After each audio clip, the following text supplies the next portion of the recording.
Cases के हवाले से बैरिस्टर साहब हमारे साथ हैं, उनसे बात करते हैं। बैरिस्टर साहब, मेरे लिए बड़ी हैरानकुन थी कि चीफ जस्टिस जो है वो मौजूदा हुकूमत को लिए ये लफ्ज़ इस्तेमाल करें कि DGFI ने तफ्तीशी अफसर को कहा कि नए बनने वाले वज़ीर आला के सामने पेश नहीं होना, यानी कि चीफ जस्टिस साहब को कहना पड़ रहा है। ये तो नीचे के काम हो जाते हैं। अब ये सूरत हाल है कि सुप्रीम कोर्ट को ये मदाखलत करनी पड़ी है, ऑर्डर लेना पड़ा है कि जनाब ये क्या किया जा रहा है इस मुल्क के साथ। तो ये मुल्क के साथ मजाक हो रहा है, क्या हो रहा है? मुदस्सर, सबसे पहले मैं चाहूंगा कि तुम जियो हजारों साल, तुम खींचो सबकी खाल, फिर और बनाओ माल, फिर चलो सियासी चाल, फिर हासिल करो कमाल, कानून तुम्हारी डाल, कानून तुम्हारी डाल। देखिए, हमारे यहाँ पे हमारे जो पॉलिटिकल स्टंट या पॉलिटिकल टैक्टिक्स इस तरीके से इस्तेमाल किए जाते हैं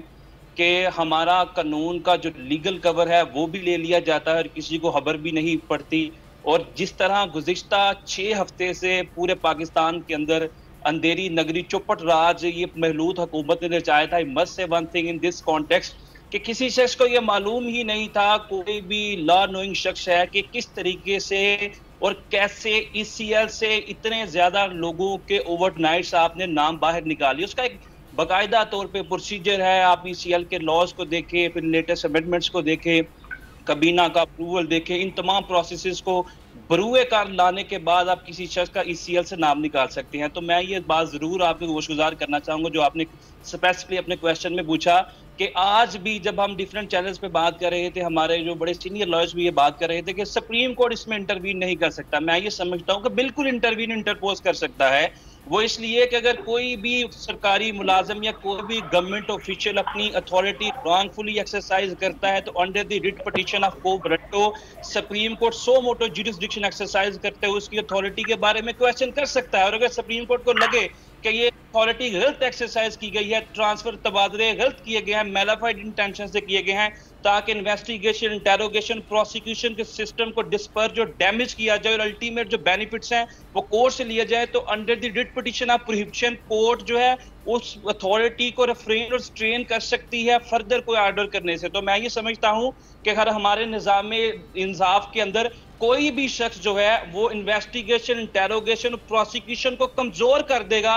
तो इसका अल्टीमेट जो बेनिफिट है वो तो अक्यूज्ड पर्सन को चले जाएगा। कोर्ट्स के सामने जब वो एविडेंस का म्यार ही नहीं रखेंगे तो कोर्ट्स कैसे सजाएं देंगी? Courts have to determine the case on the basis of evidence. अगर आप एविडेंस जला देंगे, गायब कर देंगे या एविडेंस का वो म्यार ही आपकी प्रोसिक्यूशन, इन्वेस्टिगेशन विंग नहीं रखेगी, अल्टीमेटली ये सारे का सारा बेनिफिट जो है वो हुकूमत के अंदर बैठे हुए लोगों को जाएगा। और ये जो परसेप्शन अमीर अब्बास साहब ने कही, जो अजम्पशन और प्रिजम्पशन पे ये सारी चीजें बेस की जा रही थी, वो हकीकत का रूप धार चुकी हैं कि ये जो महलूद हुकूमत आई थी अपने केसेस माफ करवाने आई थी। ये जो महलूद हुकूमत आई थी FIA के अंदर, नैब के अंदर जो इनके रेफरेंसेस पेंडिंग थे उसके अंदर अपनी तफ्तीश को कमजोर करके अल्टीमेट बेनिफिट लेना चाहती। तो आज का जो सुप्रीम कोर्ट का जो ऑर्डर है, I must appreciate, I must admire this order. और मैं बिल्कुल उन तमाम वकला से इख्तिलाफ राय रखता हूं जो ये कहते हैं कि मुल्क के अंदर चाहे कोई शख्स कानून से मावरा एक्ट करता है, कोई आइन से बालातर इकदाम करता है और अदालतें जो है सुम्मुम बुकमुन खामोश तमाशा ही बन के देखती रहें।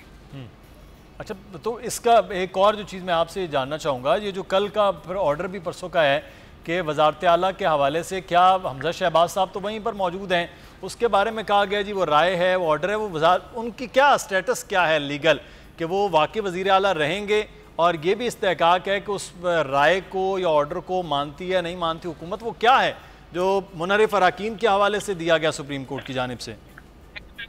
हूं कि वो जो ऑर्डर था that remains with its legal effects and leading binding effects, वो उसके जो बाइंडिंग इफेक्ट्स हैं बिल्कुल आयन का आर्टिकल 186 है, 87 है, दोनों को सामने रखें तो वो जो सुप्रीम कोर्ट की इंटरप्रिटेशन है वो पाकिस्तान के तमाम रियासती अदारों पे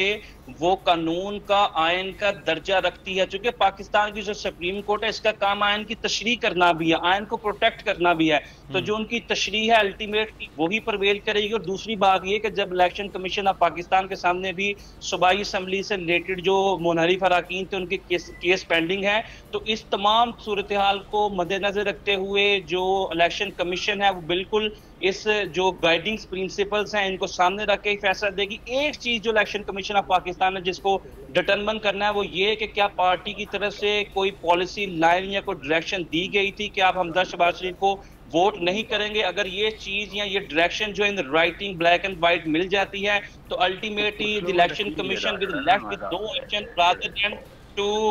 के वो जो मुरारिफ अराकीन है उनके वोट को भी डिस्कार्ड करें और उनको डी सीट भी करें और एट द सेम टाइम ये सारा प्रोसेस करने के बाद हमजा शहबाज शरीफ अपना जो कानूनी और आईनी जवाज खो बैठेंगे। सब्सक्राइब करें और बेल दबाएं ताकि कोई खबर रह न जाए।